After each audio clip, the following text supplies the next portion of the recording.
बारिश में गरीब बहू के घर अमीर सहेली।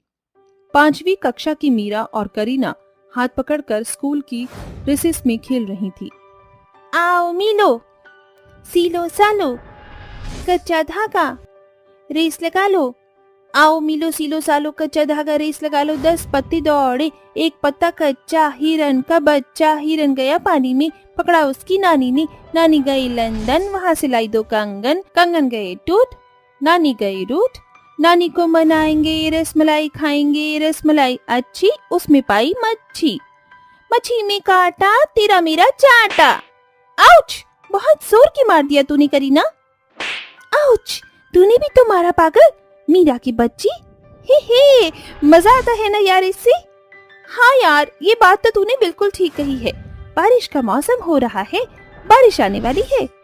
मीरा के इतने कहते ही झमाझम बारिश होने लगती है। वाओ यार, बारिश आ गई। अब हम भीगेंगे, मजा करेंगे। उस कीचड़ वाले गड्ढे में चले कूदने, मजा आएगा। पर तेरी मम्मी ने तुझे डांटा तो तेरे कपड़े खराब हो गए। पर मेरी मम्मी तो कुछ नहीं बोलेंगी। अरे चल यार, मैं अमीर हूँ, मेरी मम्मी मुझे एक और ड्रेस दिला देंगी। हम चलते हैं। ये दोनों सहेलियां एक दूसरे का हाथ पकड़कर कीचड़ के पानी में बारिश में कूदने लगती हैं और बारिश के मजे लेती हैं। उन्हें बारिश का मौसम बहुत पसंद था। दोनों के बीच इतनी गहरी दोस्ती थी कि उनके बीच अमीर गरीब की दीवार नहीं थी।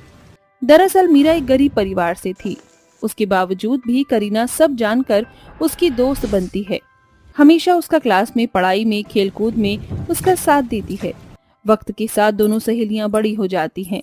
एक दिन कॉलेज की पार्टी के लिए तैयार होकर करीना मीरा के घर आकर कहती है, मीरा, ये क्या, तूने अभी तक सूट ही पहना हुआ है, तो तैयार क्यों नहीं हुई? पार्टी में जाना नहीं है क्या?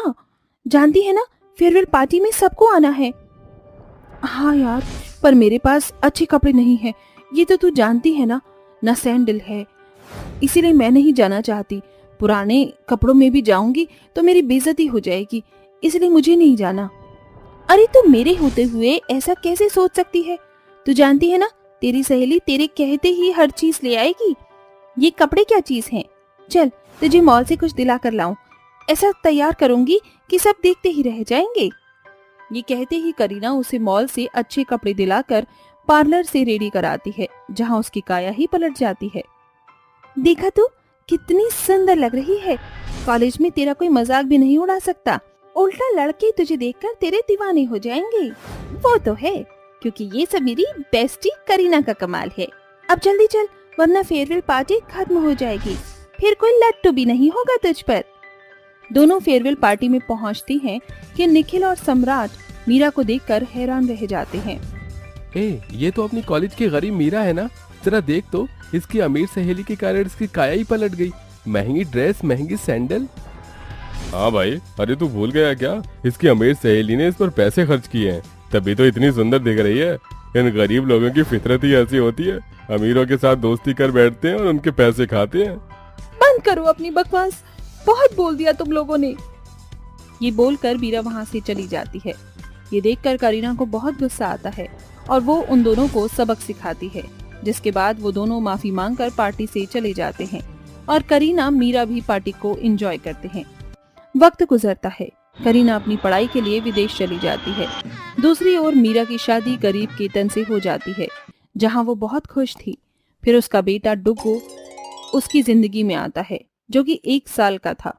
पर केतन की नौकरी का कोई ठिकाना नहीं था, उसके मालिक का काम ठप हो जाता है।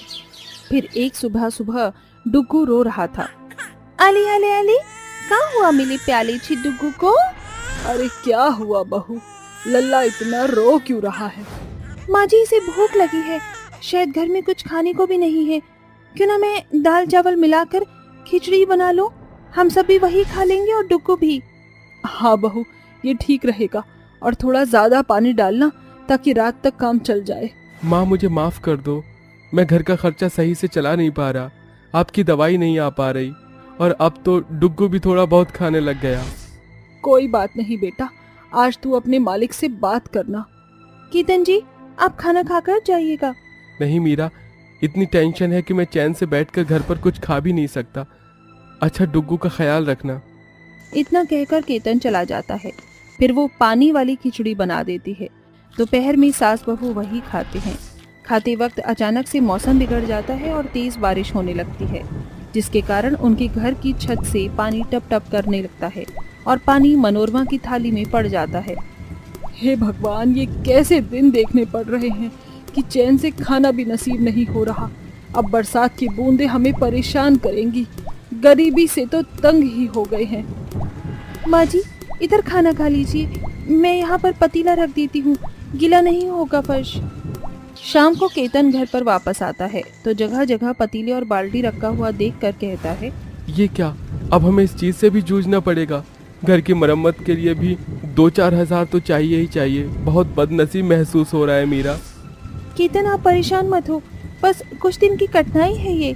घर में पैसे नहीं थे, मालिक से बहुत बोला, तब जाकर उन्होंने मुझे 100 रुपए दिए हैं। अब तुम देख लो इसका क्या करना है। कल सामान ले आऊंगी, फिलहाल आप खाना खा लीजिए। इसके बाद सब बैठकर खाना खाते हैं और जमीन पर सो जाते हैं। अगले दिन केतन उठकर देखता है तो उसकी नज़र खिड़की से बाहर जाती है, जहां सारी सड़क पर पानी भर गया था। तभी एक गाड़ी उसके घर के सामने रुकी, जिसमें से छाता पकड़ा हुआ एक ड्राइवर, हाथों में सामान लिए हुए एक महिला जिसने चश्मा लगाया हुआ था, उसके साथ करीना के घर के अंदर आती है। मीरा, मीरा कहाँ है तू? करीना, तू अचानक, वो भी इतनी बारिश में कैसे आना हुआ? तेरी बहुत याद आ रही थी। मैं किसी काम से यहाँ से गुजर रही थी, फिर याद आया तेरा घर भी यहीं पड़ता है, तो मैं मुकेश को लेकर यहीं आ गई। ये देख कितने सारे तोहफे लेकर आई हूँ तेरे लिए, और तेरा बेटा भी है ना, ला इसे मुझे गोद में दे। डुक्कू मासी को हेलो बोलो। बहुत ही प्यारा बच्चा है। पूरे 6 साल बाद मिल रहे हैं ना हम। मीरा, बचपन के साथ रहे हैं हम और फिर अब अलग होना पड़ गया। अरे ये क्या, बारिश का पानी थोड़ा थोड़ा तुम्हारे घर में आ गया है। मुझे लगता है करीना, हमें चलना चाहिए। खामखा तुम्हारी दोस्त परेशान हो जाएगी। अरे नहीं नहीं बेटा, ऐसा मत सोचो, बल्कि हमें तो बहुत खुशी है। बहू, जरा कुर्सी लेकर आ, क्योंकि जमीन पर काफी पानी है। हमें अपनी सेवा करने का मौका तो दो। माँ जी, केतन जी, आप थोड़ा सा यहाँ संभालिए, मैं बाहर से कुछ लेकर आती हूँ। तभी मीरा बरसात में सर पर पन्नी रखकर भरी सड़क पर धीरे धीरे दुकान की तरफ जाती है और हलवाई वाले से समोसे, कोल्ड ड्रिंक लेकर आ जाती है, जिसे वो अपनी अमीर सहेली और उसके पति के सामने रखती है। करीना, तू तो जानती है हमें बारिश का मौसम कितना पसंद था। देख, मैं तेरे लिए गर्मा गर्म समोसे लाई हूँ, और जीजू आपके लिए भी। खाइए। हम खा लेंगे। आप खा लीजिए, मैं जब तक किसी तरीके से पानी रोकता हूँ। और मैं आप दोनों के लिए गर्मा गर्म भजिया बनाकर लाती हूँ। ये बोलकर मीरा गैस पर गरम गरम पकौड़े बनाती है। वहीं मुकेश और करीना टेबल और मेज पर बैठकर खाना खाते हैं और डुग्गू को मनोरमा संभालती है। केतन बाल्टी लेकर बारिश का पानी बाहर करता है। घर की ये दशा देखकर करीना बिना बताए मीरा और उसके ससुराल वालों को मदद करने की ठान लेती है। इतने में मीरा आती है। ये लीजिए, आप दोनों के लिए गर्मा गर्म भजिया तैयार हैं, वो भी हरी चटनी के साथ। खा लीजिए। अच्छा मीरा, मेरी एक बात सुनेगी?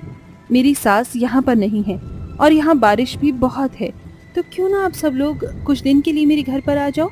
इतने में बारिश का पानी भी सूख जाएगा और मैं डुग्गू के साथ खेल भी लूंगी। अरे केतन भाई साहब, मेरे ऑफिस में एक एम्प्लॉय की जगह कम हो गई है, तो क्या आप आ जाओगे? मुझे आप जैसा भरोसेमंद आदमी चाहिए।